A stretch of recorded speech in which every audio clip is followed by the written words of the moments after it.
नमस्कार. आता आपल्या समोर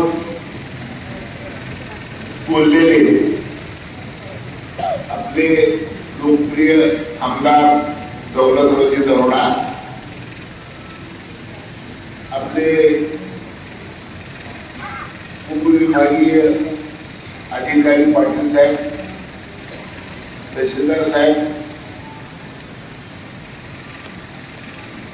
आपल्या संघटनेचे अध्यक्ष रामभाऊ भोईर साहेब, माझे सहकारी मित्र संजू करपे साहेब आणि व्यासपीठावरची सर्व सन्मान्य मंडळी.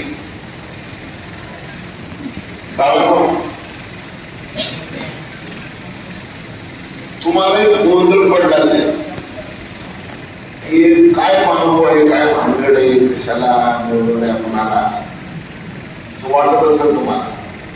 याच्या आधी असं बांबू लागवड करायची आहे म्हणून मेळावा आहे असं याच्या आधी कधी मेळावा झाला होता का? नाही. आत्ताच कसं आहे, काय भानगड आहे, काहीतरी खेळ आहे. आमदार म्हणतात बांबू लावा, तहसीलदार म्हणतात बांबू लावा, व्हिडिओ म्हणतात बांबू लावा. काय झालं काय यांना? काहीतरी गडबड आहे. आणि काय गडबड आहे ते मी तुम्हाला सांगायला आलो. बरोबर. तर आता आपण बांबू लावायचं कधी पहिलं ठरवू. पहिले सुरुवात काय करू आपण? सुरुवात तुम्ही मला समजून घ्यायचंय. तुम्ही तुमच्या फलाटात, तुमच्या शेतात आता तुम्ही लावताय काय, पेरताय काय? काय पेरताय तुम्ही? भात, नाचणी, वरई, उडीद, तूर. ठीक आहे. आपण एक काम करू आता. इथं पत्रकार किती आहेत? पत्रकार भरपूर आहेत ना. आता बघा, आपला हा खेळ सगळ्या जगात न्यायचं काम ते पत्रकार करणार. त्याच्यामुळे आपण ना काय चाललंय ते समजून घ्यायचंय. ठीक आहे. आता काय काय चाललंय, एवढ्या सगळ्या लोकांना दरोडा साहेब, तहसीलदार साहेब, या सगळ्या लोकांमध्ये भारतातलं कोण शहाणं शेतकरी आहे का सांगा मला? भात पिकवणारा इथं जमलेल्या लोकांमध्ये शहाणं शेतकरी कोण आहे का?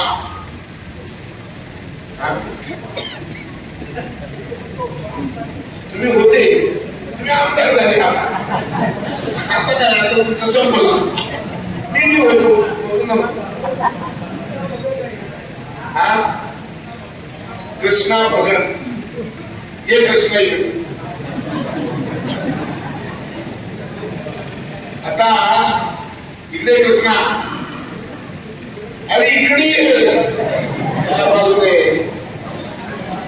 दुसरं माईक आहे का रे? हे माईक आहे का रे अजून? नसलं तर आमच्या दोघांची एक संध्या. कृष्ण ये इकडे, इकडे माईकच्या जवळ. किती जेबी नाही कृष्णा तुझी? माझी 2 एकर आहे. 2 एकर. काय पेरलं 2 एकर मध्ये? भात. गेल्या वर्ष हा किती बियाणं लागलं होतं? 10 किलो. 10 किलो. 10 किलो मारले काय?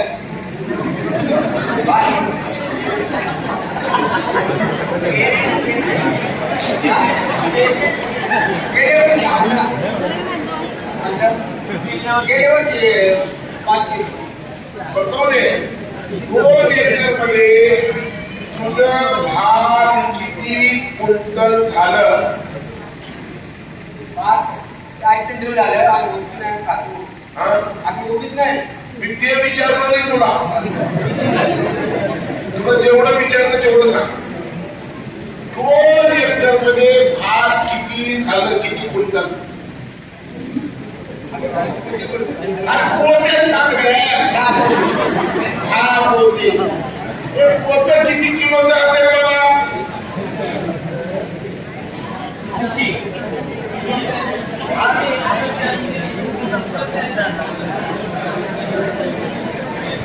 सत्तर किलोचं पोतं. ते किती म्हणले?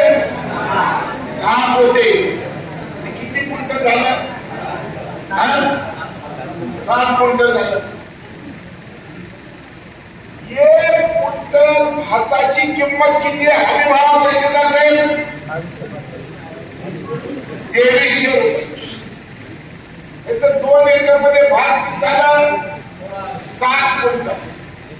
7 गुणिले 23 16,000 रुपयाचा भात याच झालं. आता ते 16,000 रुपये घ्यायला काय काय केलं? काही थांबवलं. आता माहिती घ्यायला गेलं ना, उलटून शहरीला घ्यायच्या.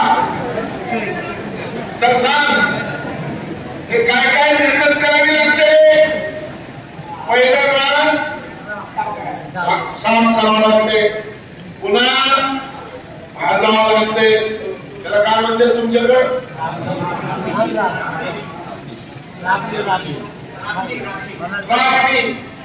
राम साफ केलं, राबणी केलं, त्याला कचरा गोळा केला, पुन्हा त्याच्यात माती टाकली, पुन्हा त्याचे पीठ टाकलं, पुन्हा त्याचे रोप झाले, मग ते रोप लावले, ते रोप लावले.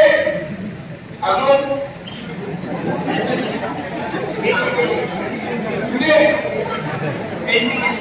पेरणी म्हणजे काय? पेरणी केली, पुन्हा कापणी केली, छोडणी केली, पोती भरली,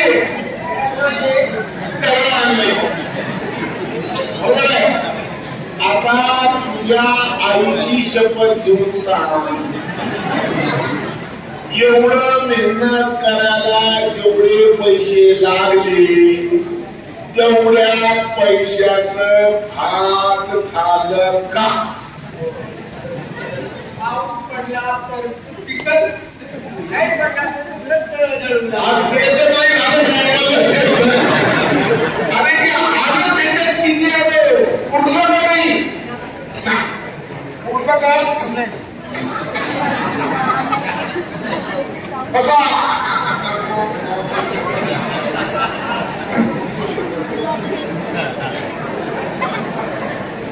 तुमच्याकडे सगळे ह्याच्यापेक्षा कुणाची वेळ आहे का? अरे महाराज चिंते असले समजलं असंच आहे का? तुमचं काही वेगळं आहे कोणाचं? सगळी मेहनत केली तुम्ही, तुमच्याकडे उरलं का? आता एक गुण आहे उरलं का? एक राष्ट्रसंत तुकडोजी महाराज म्हणून संत होते अमरावतीमध्ये, शेतकऱ्यांचे संत. त्यांनी काय म्हणले?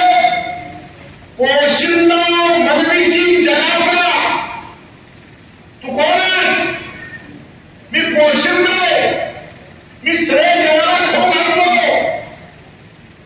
तुकडोजी महाराज म्हणले, अरे पोशिंदा मनवीशी जगाचा तुझ्या पाठीत आले पोट.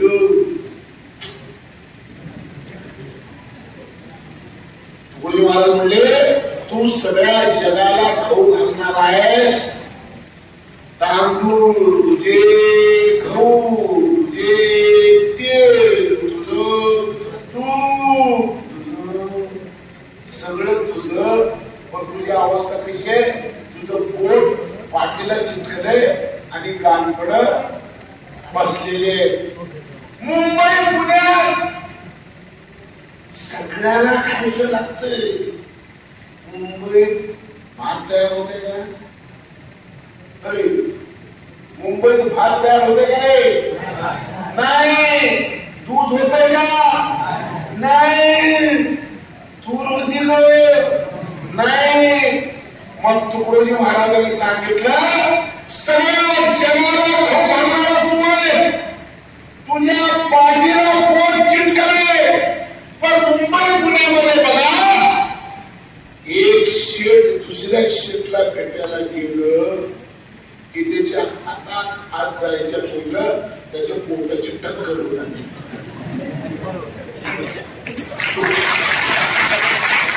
तुकडोजी महाराज म्हणले, काय म्हणले तुकडोजी महाराज, कष्ट करणारे चिरपून गेले,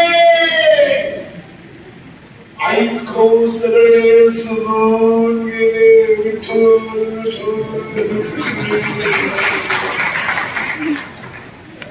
आणि म्हणून तुकाराम महाराज सुद्धा सांगितले, बैलाच्या पाठीवर साखरेची गोणी आणि बैल कडब्याचा धनी. आम्ही सगळे कडब्याचे धनी आहे. आता मला सांगा, तुम्हाला सुधारायचंय का नाही?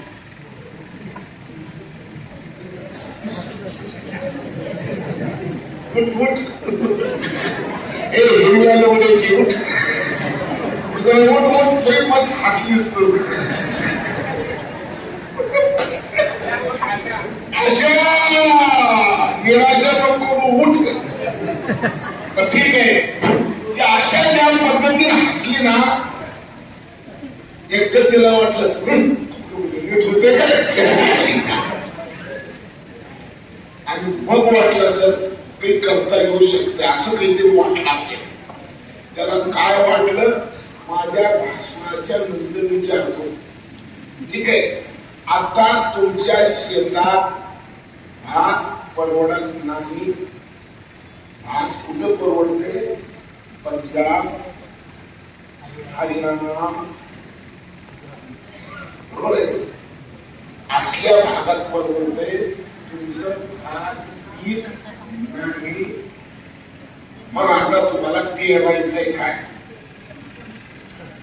दरोडा साहेब लई मस्त बोलले. तुम्ही कोण बाबू बघितले का? बाबू कुणाच्या रानात आहे का? हे बांबू कुणाच्या शेतात आहे का? आहे.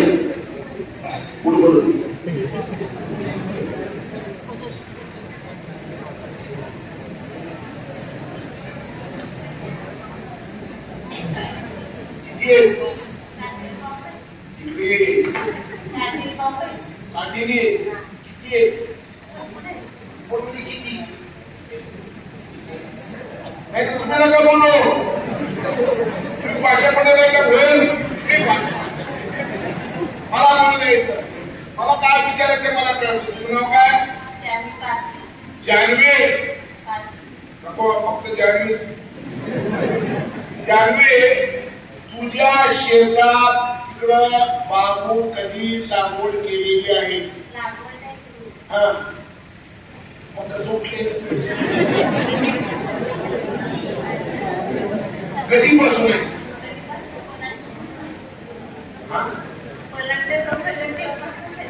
म्हणजे काय?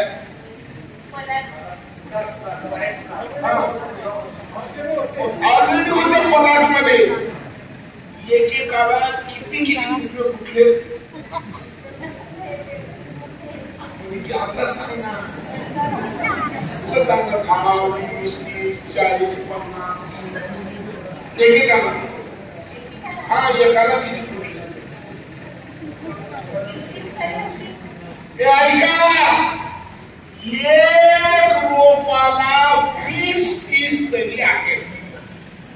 एकाला 20-30 तरी आहे. विकले का कधी?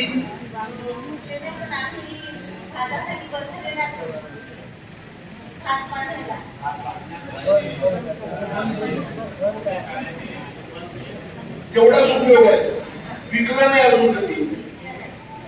एक कोण विकलं नाही बाबा.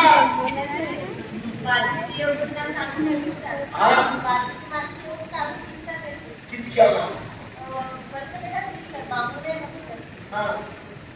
बांबू विकलं तर कितक्याला विकत येईल?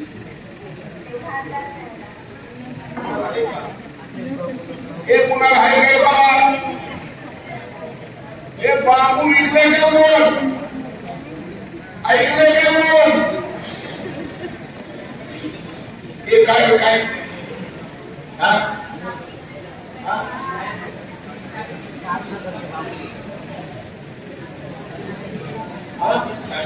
किती उंच? हे बघा काय लक्ष्मण, हे लक्ष्मण म्हणला 40 रुपयाला एक विकते 15 फुटाचं. बरोबर? ठीक आहे, बसा तुम्ही दोघे. हिनं म्हणले 25-30 आहेत. हे म्हणते एक विकते 40 ला. शाळ्या कपडे कपडे मी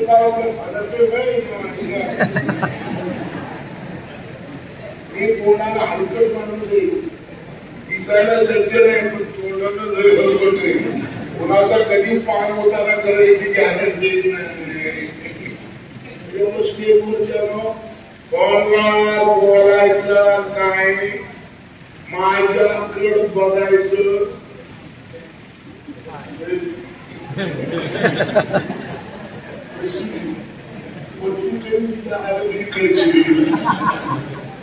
कृषीचा कॅबिनेट राय करा. हे काय करणे राय करा सगळं ऐका. लक्ष्मणनं सांगितलं 15 फुटाचं एक 40 रुपयाला विकतं. जानवी म्हणली की 25 ते 30 एका पुढाला आहे. ठीक आहे, आता मी तुम्हाला गंमत सांगतोय का. तुमचं 1 हेक्टर रान आहे समजा. 1 हेक्टर रान म्हणजे कुठे गेले भागवाला. सगळे सगळे एवढं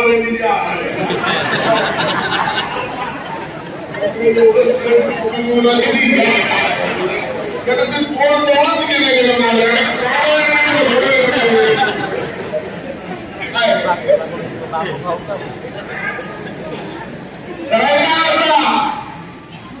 15 फुटाचं एक 40 रुपयाला ही सांगितली. 30 आहे. त्यानं म्हणला आता ते बोलतच नाही, आता घरीच समजून घ्या. तुझं नाव काय म्हणलास? कृष्णा. कृष्णा हे मावशी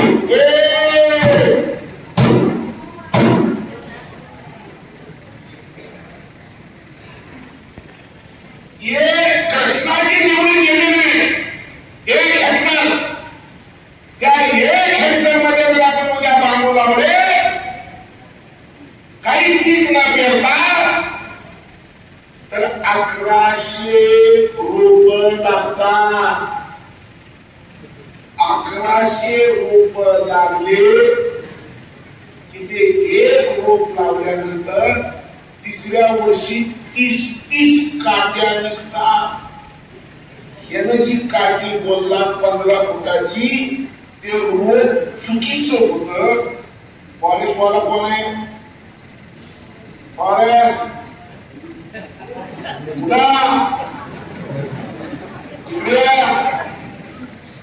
कुठले कोकणातले फॉरेस्टचे साहेब तुम्ही. बांबू किती किती उंच असते? इकडे या 30-35 फूट. अजून चार बदलल्यामुळे होते का जमीन बदलल्यामुळे होते? चार पण बदलले. सांगा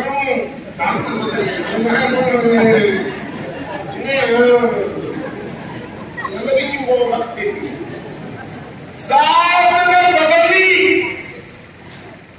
किती जाती आहेत बांबूच्या तुम्हाला माहिती? आमच्याकडे 5 जाती असतात. कोणत्या मानवेल आहे, मेन आमच्याकडे मानवेलच जास्त मानवेलच दिसत. पुढे दुसरी माहिती नाही झाले काय असा ऐका. मी मॅट्रिक पास आहे, मी काही यांच्यासारखं शिकलेलं नाही. बांबू मध्ये 1642 जातीय तहसील असेल.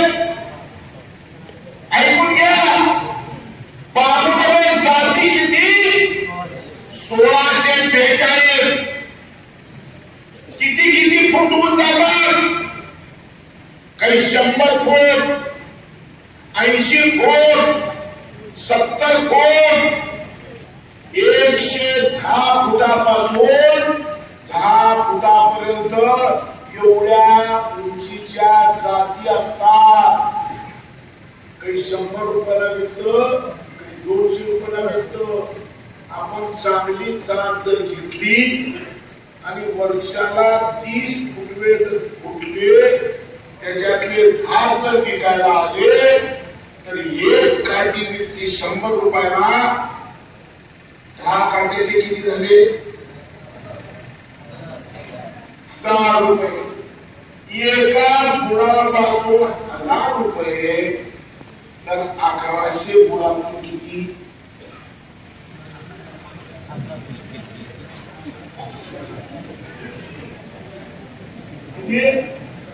किती रुपये?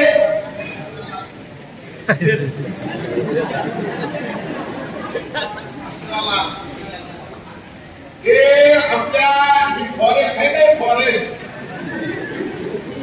बांबू लावून एकदम हे करतो. आता मी बोलले खरं का खोटे? आयुष्यभर होईल. हा हे बाई, हे पिवळ्या साडीची, हे उठली बसवत.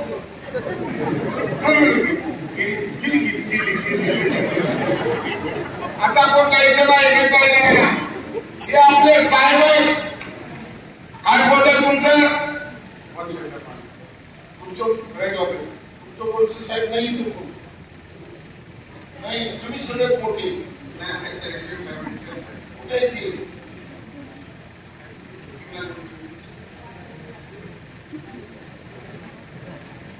ऑफिसला आहे. तुला येता येत नाही करला बघा बघा. बड़ा कोशिश कर काय येते बघू टाकू.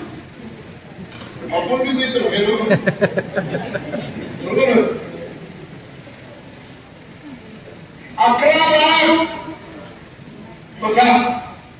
ऐकलं का तुम्ही? यांनी सांगितलं.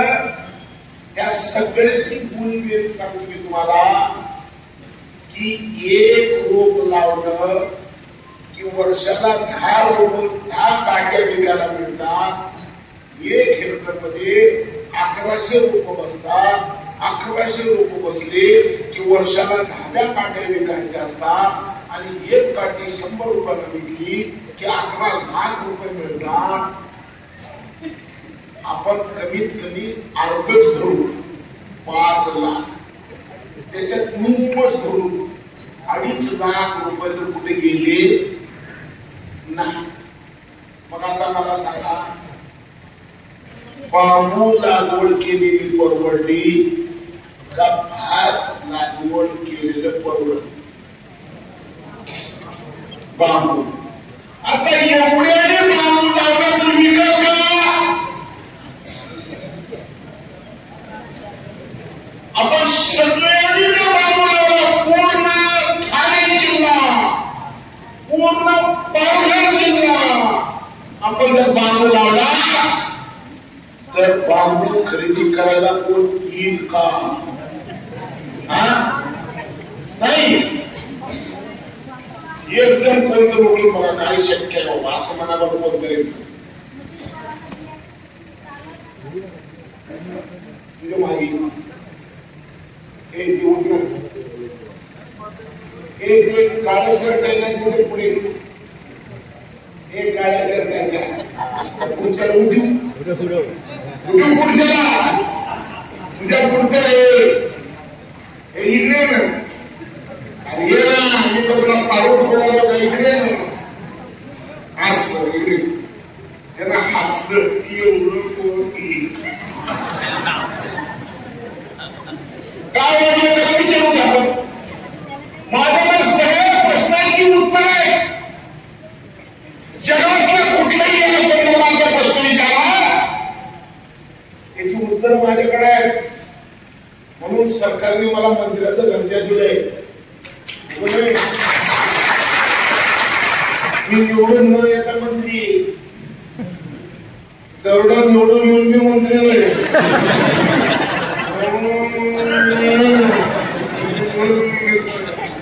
नाही काय नाव बेटा तुझं नरेश तू का हसलास तर एवढ्याने लागवड केली तर घेईल कोण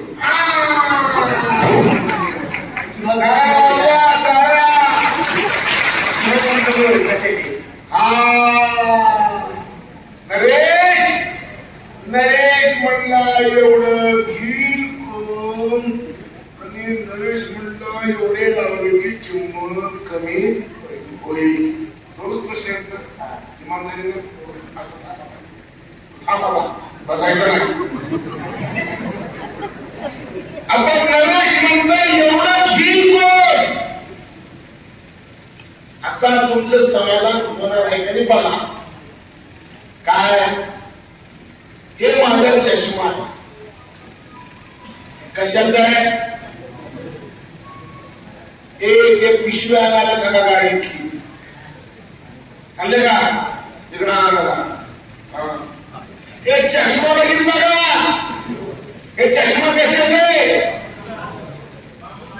बांबूचा हे माझ्या हातात घड्याळ आहे हे घड्याळ कशाचं आहे बांबूच आहे माझ्या अंगात बनियन आहे बांबूची आहे हे टी शर्ट आहे माझ्याकडं हे टी शर्ट बांबूच आहे हे माझे टावेल आहे हे टावेल बांबूच आहे हे माझे डायरी आहे वरचं कवर बी बांबूच आहे आणि कागद बी बांबूच आहे माझ्याकडे मग आहे चहा प्यायचं हे मग बांबूच आहे अजून काय हे बघा हे काय हे कवर आहे कशाचं कवर आहे पेन ठेवायचंय पेन कसं आहे एक कोणतं पत्रकार यावं जरा एक जण यावं एक जण कोणतरी यावं एक जण यावं जरा एक जण त्यांना तू विचारून ना पत्रकार साहेब काय नाव तुमचं किशोरजी एक सामना बाबू हे काय बघा बघा जरा हात पाहून कसं वाटलं एकदम मस्त आनंद बघा मस्त आहे का किती रुपयाला इकडे येड लागलं काय हात लावायला 200 घेतो मी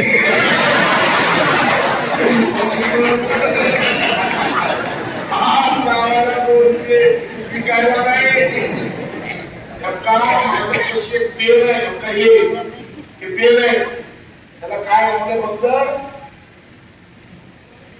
बरोबर आहे कितक्याच पेन माहितीये का हा 1000च आहे आणि हे चांगलं का हे चांगलं आहे माहिती किंमत 220 पत्रकार हे 2000च्या आत पेन मिळणार नाही आमच्या लहानपणी विसाख नावाचा पेन असायचा तेव्हा असतं ते 2000 ला मिळत होतं बरोबर आहे चांगलं कोणचं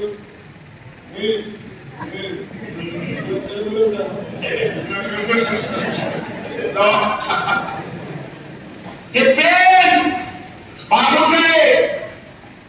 अजून काय सकाळी उठतो आपण दात घासतो, दात घासायचं ब्रश बांबूच आहे. हे कामोय रामो तुमच्या कामाचं मला केसच नाही.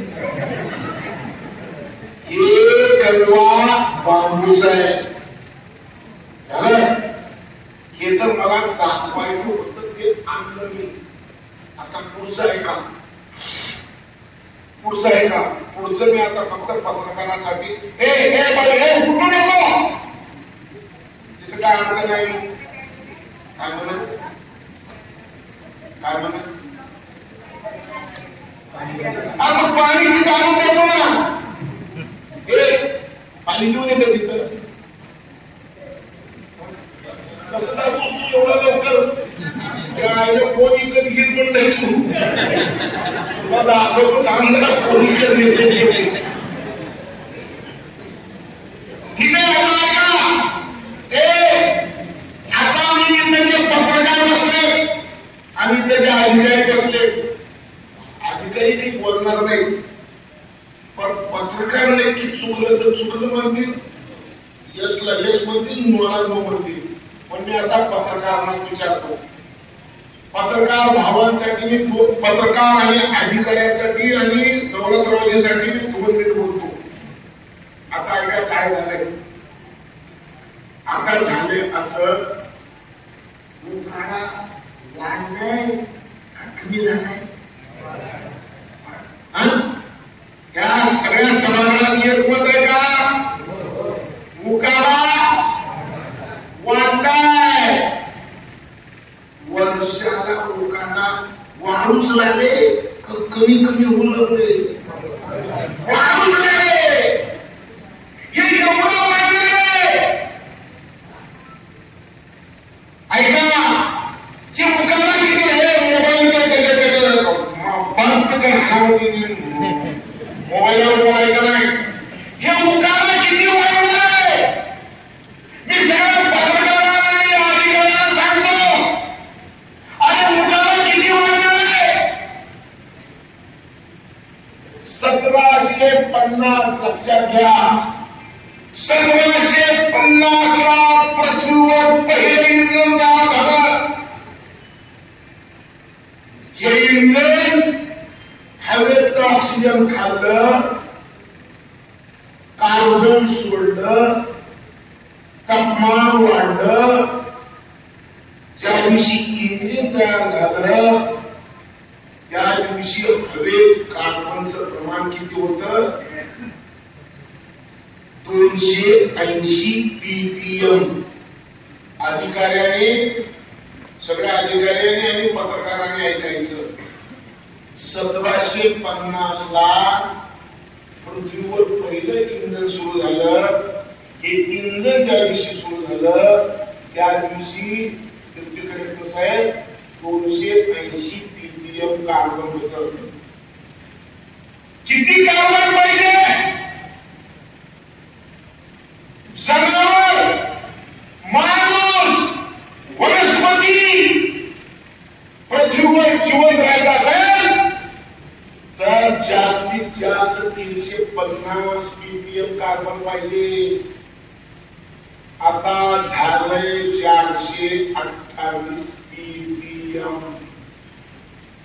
450 त्या दिवशी होईल. त्या दिवशी एवढा उखाणा वाढेल की तुम्ही जिवंत राहणार नाही. हे दिवस कधी येणार आहे? हे दिवस येणार आहे 2050 ला. 2050 ला वर्ष किती शिल्लक आहे? 25. आणि मग जगामधल्या सगळ्या शहाण्यांचं डोकं खराब झालं. सगळे शहाणे एकत्र आले 1988 ला. 198 देशाचे एक संघटना स्थापन केली. या संघटनेचं नाव आहे IPCC. IPCC म्हणजे inter governmental panel on climate change. 198 देश, 1988, 1100 शास्त्रज्ञ, 2015 ला 4000 पानांचं पुस्तक प्रकाशित केलं आणि त्या पुस्तकात त्यांनी 3 महत्वाच्या गोष्टी लिहिल्या. तेवढ्या सांगतो मी. पहिली गोष्ट लिहिली की उकाडा जर कमी करायचा असेल तर वीज तयार करताना दगडी कोळसा जाळू नका.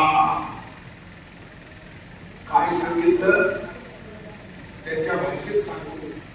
कोळशावर आधारित औष्णिक वीज प्रकल्प टप्प्याटप्प्याने बंद केल्याशिवाय माणूस जात वाचणार नाही. मी नाही सांगितलं, जगातल्या 1100 शास्त्रज्ञांनी सांगितलं आणि त्यांनी सांगितलं की आता कोळशावर चालणारे थर्मल बंद करा. मी सगळ्या पत्रकारांना पहिल्या तारखेत कोणते कोण ते कोण दोघं सोबत तुम्ही अधिकारी आहे का? एक गाडी द्या. तुम्ही कोण आहे? अधिकारी आहे ना? हा, कोण आहे मग? शिक्षक आहे. Very good. शिक्षक पण आले, मला आनंद वाटला. शिक्षक आहेत, पत्रकार आहेत आणि अधिकारी आहेत. 26 सप्टेंबर तारीख घेऊन घ्या. ज्याला ज्याला शक्य लिहिता येते 26 सप्टेंबर घेऊन घ्या. शिक्षक झाला तुमचं रवींद्र. 26 सप्टेंबरला UK मधलं 142 वर्षापूर्वीच हे कुठे मी बसलो काय याला मी तुझं नीट करायला बसून विचार काय कोण घेत म्हणून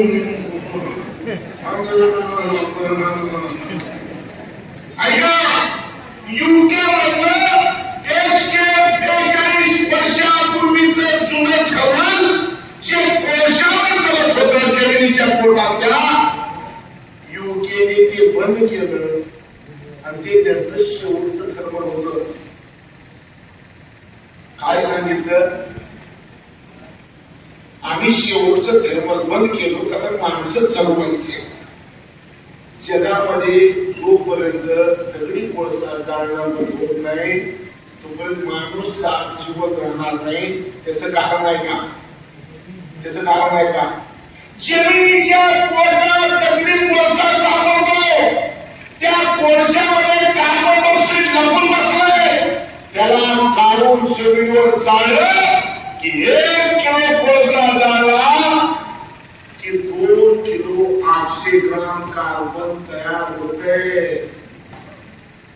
आमदार साहेब, 2000 वर्षात पृथ्वी अर्धा डिग्री तापली आणि गेल्या 150 वर्षात पृथ्वी 1.5 डिग्री तापलेली आहे.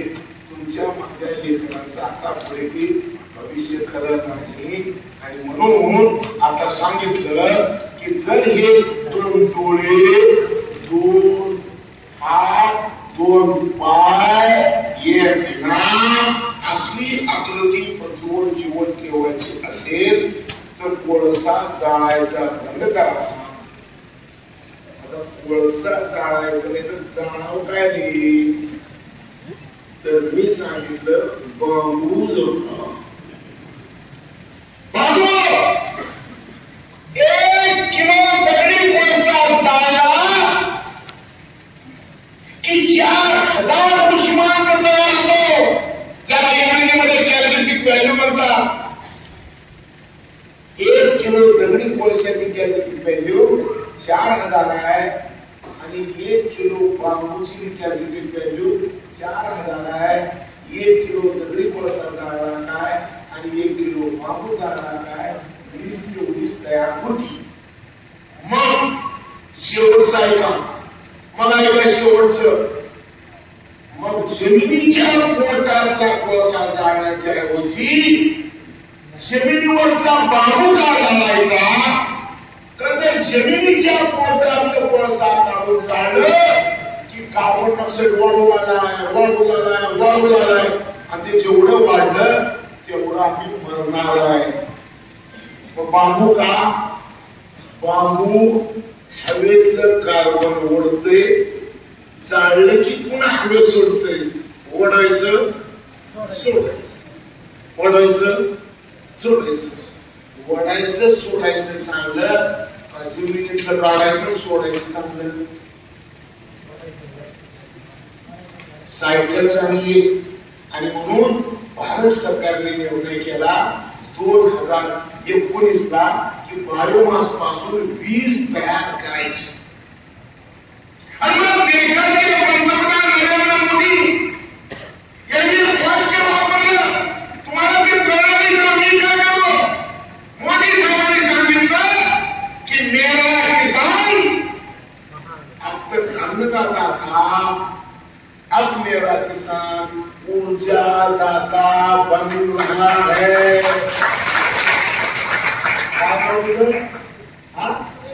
सुरेखा किती पास आहे?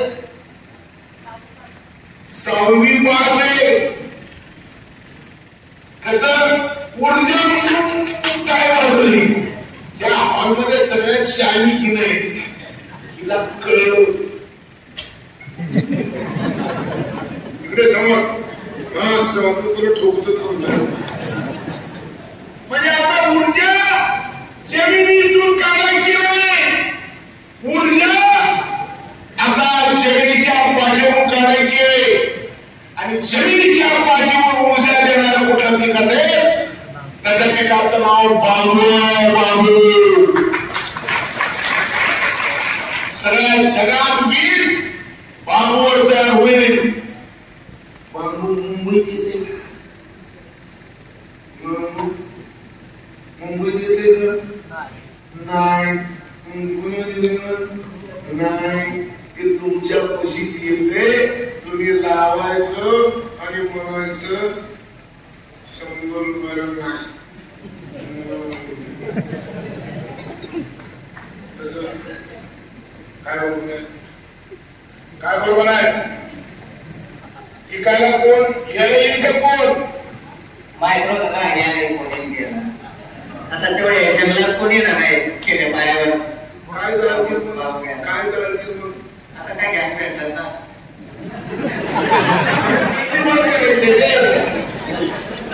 गॅस बंद, डिझेल बंद, पेट्रोल बंद.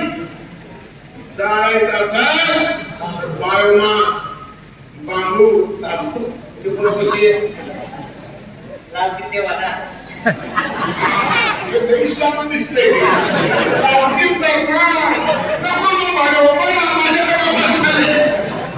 मी तुम्हाला सांगायला आलोय की भविष्य हेच आहे.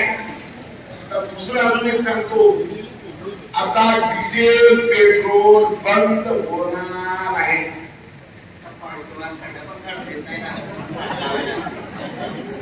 ते करू रे, ते सांगतो की एवढा आगावास म्हणून तर बोलतो मी तुला. मी काय येणार तुझ्या सगळ्या प्रश्नाची उत्तरं देण्यासाठीच बोललो. ठीक आहे, थांब. पुढचंच काढते खड्ड्यात घालू येत नाही, त्याला खड्ड्यात घालायचं काम आपण करू. ठीक आहे. मला कशाला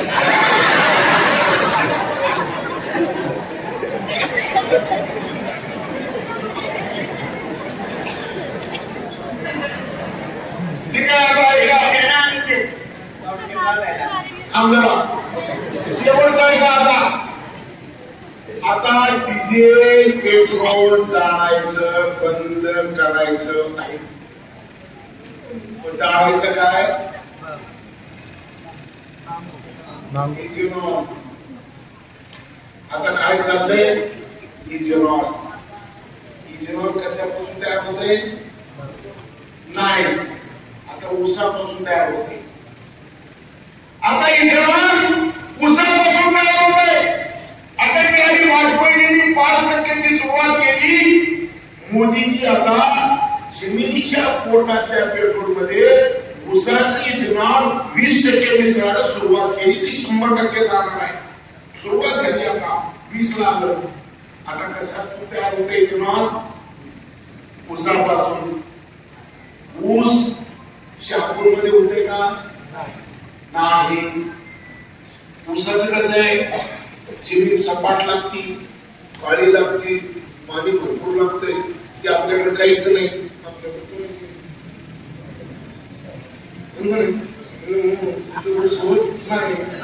एक हेक्टरला 2 कोटी लिटर पाणी लागतंय ऊसाला. बांबूला 20 लाख लिटर लागतंय. ऊसापेक्षा 10 पट पाणी कमी. आणि तुमच्या भागात एवढं पाऊस पडतंय की वरच्या पाण्यावरच भागते. ठीक आहे. आता उदाहरण किती? 1 टन ऊस गाळलं तर 80 लिटर इथेनॉल निघतंय. आणि 1 टन बांबू गाळलं तर 200 लिटर इथेनॉल निघतंय. कसं? म्हणजे आता इथेनॉल कशावर तयार होईल? आता जगात कुठं होते का? नाही. आता जगात कुठेही बांबूपासून इथेनॉल नाही. आता आलं काय? 2014 ला नरेंद्र मोदी पंतप्रधान झाल्या नेदरलँड आणि फिनलँड या 2 देशात बांबूपासून इथेनॉल तयार करायची टेक्नॉलॉजी होती. पण त्यांच्यापाशी बांबू होतं. की मोदीजीला कळलं. मोदीजी म्हणले टेक्नॉलॉजी तुमची आसाममधलं बांबू मज आपण खरेदी करू. 4.5 कोटी रुपये खर्चून फॅक्टरी तयार झाली. की आता 15 दिवसात सुरू होणार आहे. आणि बांबू कुठे येते? जंगलात. जंगल कुठे? म्हणजे पुणे जिल्ह्यात नाही, तुझ्या जिल्ह्यात ठाण्यातच येतो. ठाण्यातल्या सगळ्या आदिवासी भागामध्ये बांबू येत आहे. आता बांबू पासून तोडले, सुपा, कलिया तयार करायच्या नाही. बांबू पासून चष्मा, घडी, कपडे, पेन तयार करायचे. बांबू पासून इथेनॉल तयार करायचंय. बांबू पासून वीज तयार करायची. बांबू कंपनीत पासून तयार होणारी वस्तू नाही. बांबू ही शेतात आणि जंगलात तयार होणारी वस्तू आहे. एक दिवस असं येईल सोन्याच्या किमतीनं बांबू विकलं जाणार आहे. म्हणून सरकार म्हणतं तुम्ही बांबू लावा. ठीक आहे. आता तुम्ही एक असा तुम्हाला कुठल्या तरी पिकात पीक पेरायला सरकार पैसे देते का? तहसीलदार साहेब तुम्हाला बोलवून देते का? पण आता बांबू लागवड करायला तहसीलदार साहेब पैसे देणार आहे. किती? इकडे या.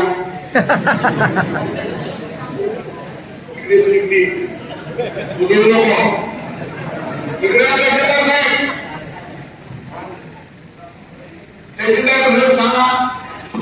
हेक्टरी 7,04,645 रुपये. 1 हेक्टर बांबू लागवड करणाऱ्या शेतकऱ्याला 7,04,645 रुपये कोण देणार? म्हणजे कोण? तुम्ही.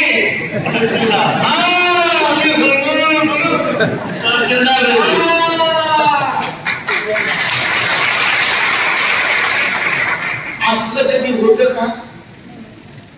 नाव देतो. तहसीलदार साहेब, हे 7 लाख किती दिवसात द्यायचा तुम्ही? 4 वर्षाची स्कीम असेल तर पहिल्या 2 वर्षात पूर्ण लागवडीचा खर्च असेल, तुमचं पूर्ण रोपा असतील, त्याच्यासाठी लागणारा खत असेल, त्याच्यासाठी लागणारा मजूर असेल, त्याची 100% जो काही पैसा असेल तो शासन देणार. कळलं का?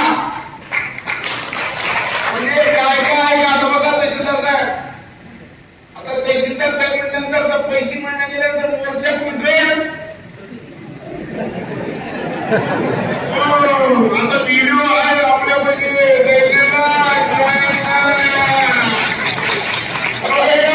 मी काय जाईल 7 लाख रुपये.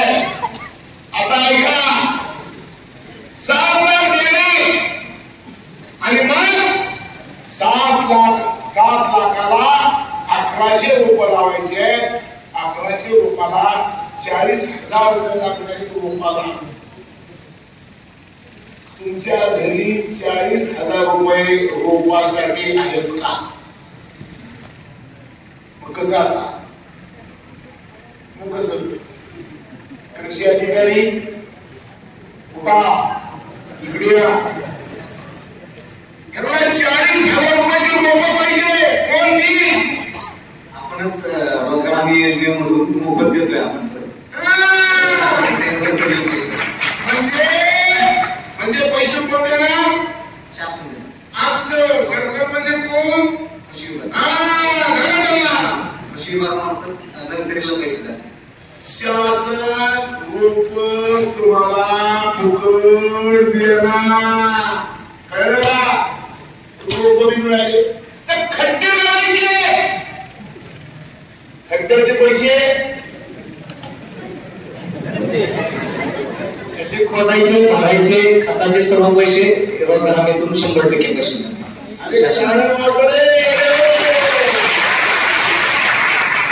खड्डे खणायचे पैसे सरकार देणार, मध्ये कसपूट घालायचे पैसे सरकार देणार, खाद घालायचे पैसे सरकार देणार.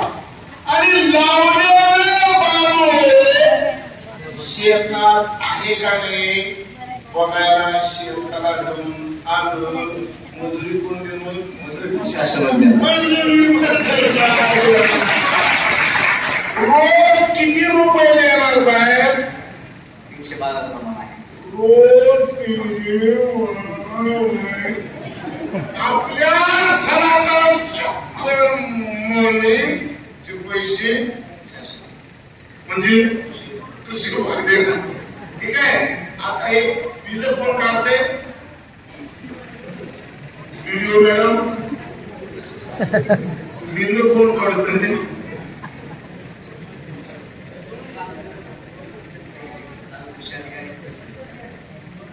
आणि ग्रामसेवक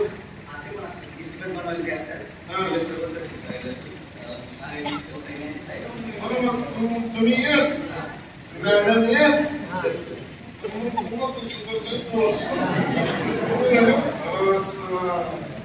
कळलं तुम्हाला? आता सांगतो म्हणजे आता अशी योजना तुमच्या बाप जन्माची होती का? आपल्या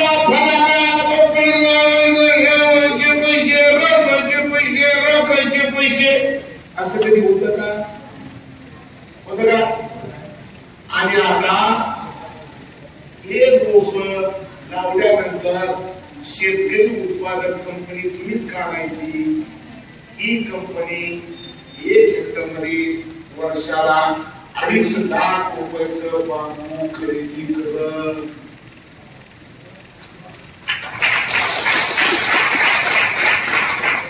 किती रे? तुला विचारलं किती?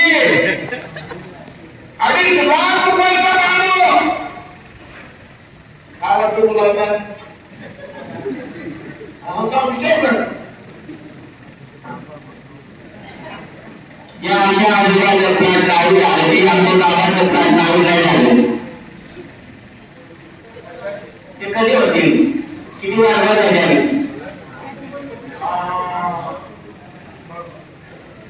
त्याच्याविषयी लई प्रश्न आहे.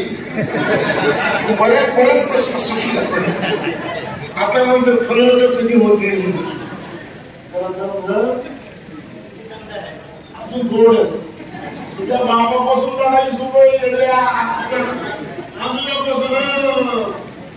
आता तर किती वाटप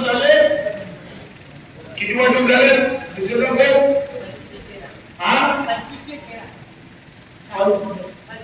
2513 वाटप झालेले आहे. आपले कोण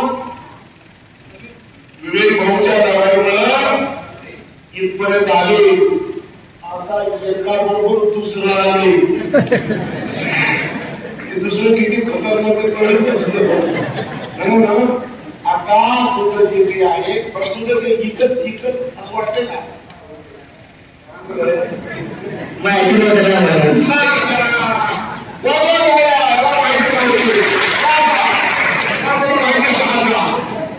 तुमचा बांबू विकून द्यायची जबाबदारी माझी आहे. तुम्हाला शेतकरी उत्पादन कंपन्या तयार करून द्यायची माझी जबाबदारी.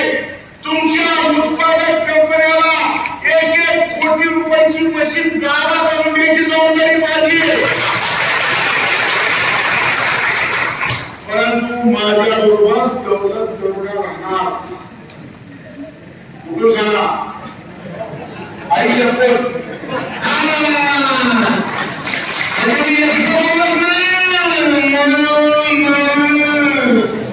आम्ही दोघे काळजी करू नका. आणि मग आता ही योजना का राबवायची शेवटचं वाक्य सांगतो. हवेतलं ऑक्सिजन संपलं.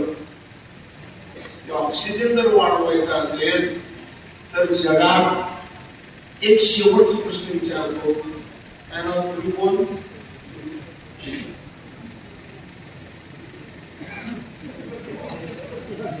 तुम्ही कोण आहे? कृषी विस्तार अधिकारी. म्हणून ऐकत होतं माणूस आणि तिचे कपडे बिपडे बघितल्यानंतर कोणतं साहेब वाटलं. बरोबर काय नाव बेटा? ललित तुझं ललित. जगामध्ये ऑक्सिजन तयार करायची मशीन आहे का? नाही. जगात ऑक्सिजनची मशीन नाही. ऑक्सिजन शिवाय आपण जगतो का? नाही. ऑक्सिजन शिवाय आपण जगू शकत नाही. ऑक्सिजनची मशीन मिळाली नाही. ऑक्सिजन फक्त झाडच देते आणि झाडात सुद्धा सगळ्यात जास्त ऑक्सिजन देणारं झाड बांबूच आहे. माणसाला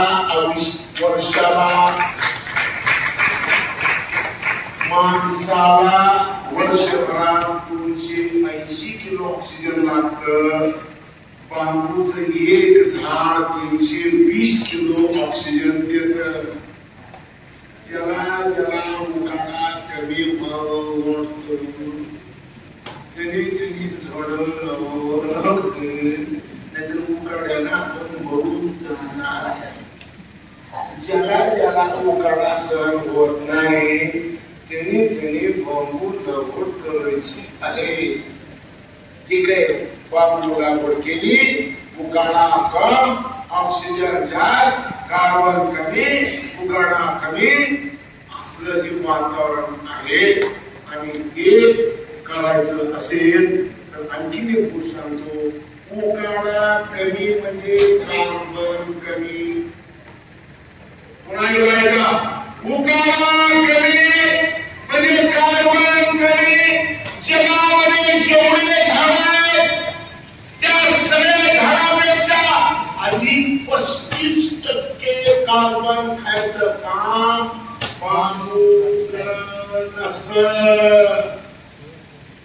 म्हणजे बघा, म्हणजे आता तुम्हाला आम्हाला जगायचं असेल तर झाड लावावं लागणार आहे. झाडात कोणतं झाड लावावं लागणार आहे? बांबूच. का तर 24 तासात ते 3 फूट वाढते. जगामध्ये अतिशीघ्र वाढणारी कुठली वनस्पती असेल तर त्याचं नाव बांबू आहे. आणि बांबू पासून काय काय तयार होते? बिल्डिंग 100 मजली बांबूची तयार करता येते. डिझेल पेट्रोल बांबू, थर्मल बांबू. दरोडा साहेब म्हणले बांबूची भाजी खातो. भाजी बांबूची, लोणचे बांबूचे, मुरब्बा बांबूचा, कांदे बांबूचे, तांदूळ शिजवायचे भांडे बांबूचं, मधी हलवायचं चमचा बांबूचं, आणि शिजलेलं तांदूळ खायला प्लेट बी बांबूचीच. चष्मा बी बांबूचा, कपडे बी बांबूची, घड्याळ बी बांबूची, डिझेल बी बांबूचं, पेट्रोल बी बांबूचं, ऑक्सिजन बी बांबूचं. हे आपल्याला फक्त माहिती होतं का तर इंग्रजांनी याचं वाटोळं केलं. 1927 ला इंग्रजांनी वन कायद्यामध्ये बांबूला झाड आणलं. आणि बांबू तोडायचा असेल तर वन अधिकाऱ्याची परवानगी लागते म्हणून सांगायचं. आतापर्यंत कुणाच्या ताब्यात होतं बांबू?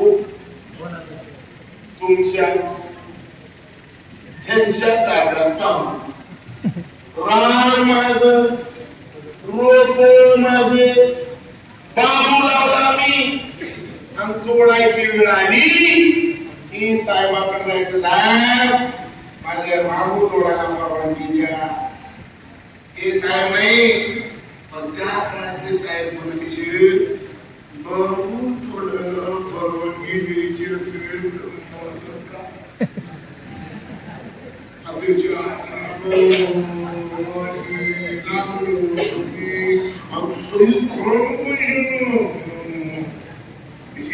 अधिकारी ऐकत नव्हते. आम्ही मोदी साहेबांना गेलो. मोदी साहेबांना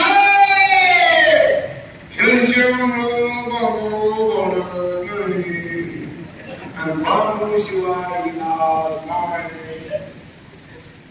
मोदी साहेबांनी ऐकलं आणि एक दिवशी भाषण केले. मोदी साहेब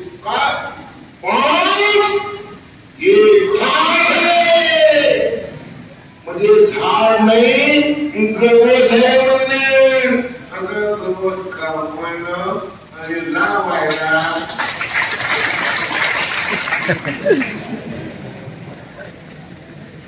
तुमच्या परवानगीची गरज आहे का? बांबू हा आपल्याला आवाज नाही. तुमच्या हातातून बांबू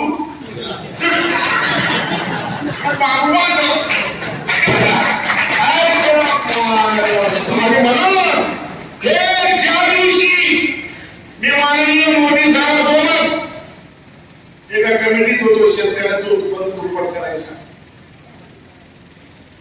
मी 1 महिना मोदी साहेबांसोबत होतो. त्यांच्या तोंडातून हे ऐकलं. मी खरं शेतकरी संघटनेचा माणूस, मी शेतकऱ्यामध्ये काम करणारा माणूस, मी देशाच्या संघटनेचा अध्यक्ष होतो. तुझं तसं विवेक हो श्रमजीवीचा अध्यक्ष न तसं मी देशाचा अध्यक्ष मी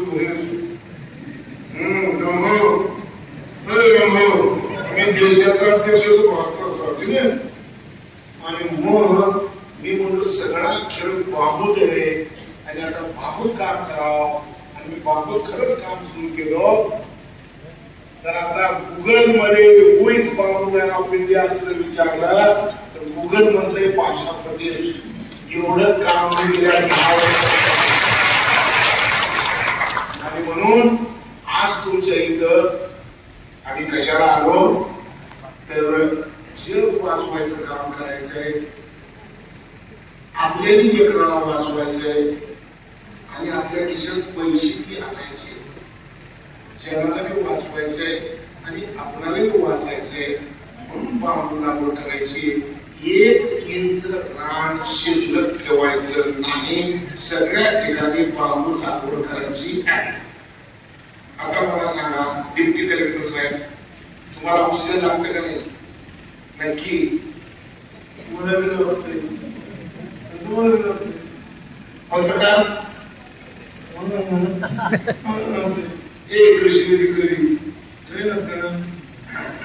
आपल्याला सगळ्याला आता जर जगायचं असेल तर अतिशीघ्र गतीनं वाढणार आणि बहुपयोगी असं कल्पवृक्ष वाढवून त्याची लागवड करायची.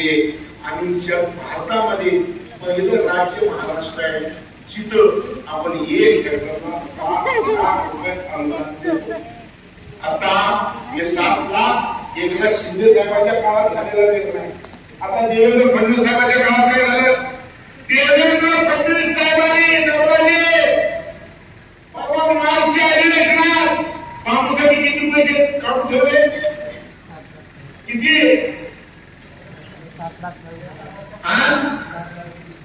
4 काय नाव तुमचं? आमचीच माणसं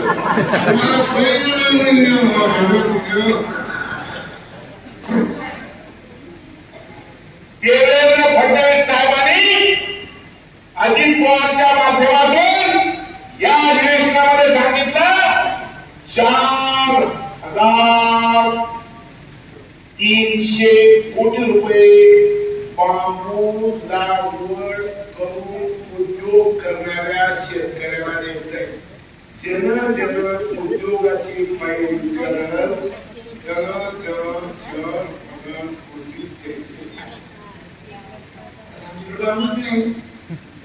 न्यायचं कसं?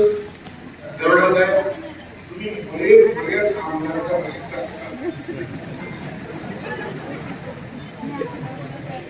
तुम्ही बरेच आमदाराचा व्हायचा असाल तर प्रत्येक पंचायत समितीला एक शेतकरी उत्पादन कंपनी काढा. त्या कंपनीच्या वतीनं आपण बांबूवर प्रक्रिया करायची मशीन देऊ. आणि मी काय करणार आहे सांगू? 1 महिन्यात भारतातलं बांबूवर काम करणारं पहिलं विद्यापीठ मी तयार करतोय माझ्या गावात. तुमच्या इथं जन कोणाला यायचंय, हे चष्मा कसा तयार करायचा मी शिकवीन, वेगळं कशी करायची मी शिकवीन. ते बांबूची बनियान आहे, टावेल आहे, या सगळ्या वस्तू कशा बनवायच्या ते मी शिकवणार आहे. ज्यांना शिकत त्याला कंपनी काढून द्यायची. जर माझ्या बोलण्यात सत्यता तुम्हाला वाटत असेल तर तुम्ही आजपासून रामभाऊ आणि वेळ एवढं कष्ट करून एवढा मेळावा घेतला. आणि विवेक भाऊची तब्येत ठीक नाही म्हणजे आले नाही, परंतु या माणसाने खरंच जगातले मोठे संघटन या भागात उभं केलं. तुमच्या संघटनेला मला तहसीलदार साहेब सांगत होते की असली संघटना म्हणली की गव्हर्नर जो सांगितलं ना तहसीलदारला उठून द्यायचं नाही. ते म्हणजे महिन्याकडून नाही खराब लोक. हे संघटनेचं वैभव आहे. वैभव जपून ठेवल्याबद्दल तुम्हाला सगळ्याला सलाम करतो. आणि ही चळवळ आपल्याला जग वाचवायची चळवळ ठाणे आणि पालघर जिल्ह्यामधून सुरू करायची हे सांगायला तुमच्याकडे आनंद होतो. मी तासभरामध्ये माझं मनोगत मी मांडलंय. तुम्हाला जर काही प्रश्न विचारायचे असतील तर तुम्ही प्रश्न विचारायचं. होतंय काय भाषणामध्ये एक जण बोलतोय, सगळे ऐकून निघून जातात. काही काही बदमाश असतात. गावातून काय म्हणतात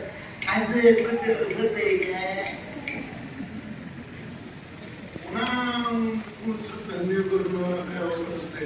पण ज्यांना कुणाला प्रश्न विचारायचा मी अजून येतच थांबतो. येतो तुम्हाला जिरेचे प्रश्न विचारायचे. आणि जर सगळं पटलंय तर अशी टाळी वाजवायची हे छत फुटलं पाहिजे.